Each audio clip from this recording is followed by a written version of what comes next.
El déficit fiscal se produce cuando en una administración pública los gastos son mayores que los ingresos fiscales, en un periodo de tiempo normalmente en un año. Se origina cuando una administración pública no es capaz de recaudar suficiente dinero para afrontar sus gastos. Las administraciones públicas tienen la obligación de realizar un presupuesto para saber cuáles serán sus ingresos y gastos en el próximo año. Por ello sabrán con anterioridad si un Estado va a tener o no déficit fiscal.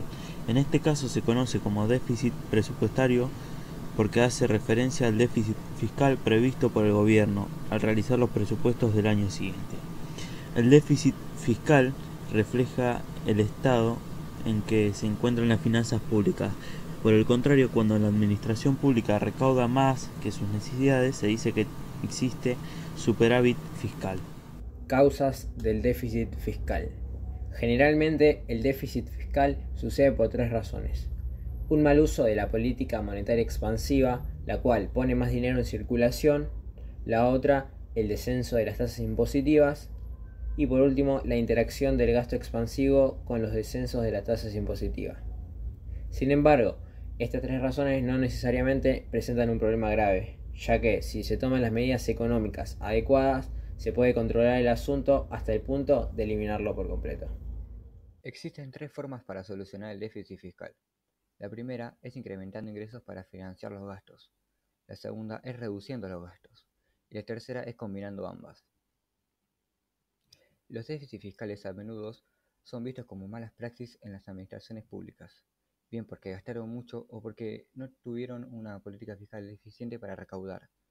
Estos además, que suelen incrementar la deuda, pueden incidir directamente sobre los ciudadanos, ya sea mediante recortes en prestaciones y servicios públicos o en un aumento de los impuestos a las actividades privadas. Consecuencias del déficit fiscal. Las principales consecuencias que provoca el déficit fiscal son las siguientes: recesión económica o crisis en un país, excesivo aumento de la inflación a medida que la deuda incrementa, y por último, la reducción de los gastos del gobierno, ya que el país deja de recibir algunos beneficios como inversiones en las rutas, luz en las calles y cualquier tipo de ayuda pública. Debido a la deuda existente, existen muchos proyectos que quedan sin finalizar. Para solucionar esto se deben tomar medidas rápidas y a veces drásticas para que el problema no empeore de manera veloz. El presupuesto del Estado del Poder Nacional es el documento financiero del Estado u otro poder de la Administración Nacional que equilibra ingresos nacionales y gasto público en el año fiscal, donde planifica los ingresos que recibirá el gobierno y cómo se aplicarán para satisfacer las necesidades de la población, seguridad social, educación, salud, seguridad y justicia, entre otras. Bueno, yo les voy a hablar sobre las etapas de elaboración del presupuesto público, las cuales están conformadas por 4 fases: la formulación presupuestaria, la discusión y aprobación, la ejecución presupuestaria y el seguimiento y evaluación. En la primera, mediante este proceso, el Poder Ejecutivo Nacional fija las propiedades y políticas públicas a desarrollar en el próximo año.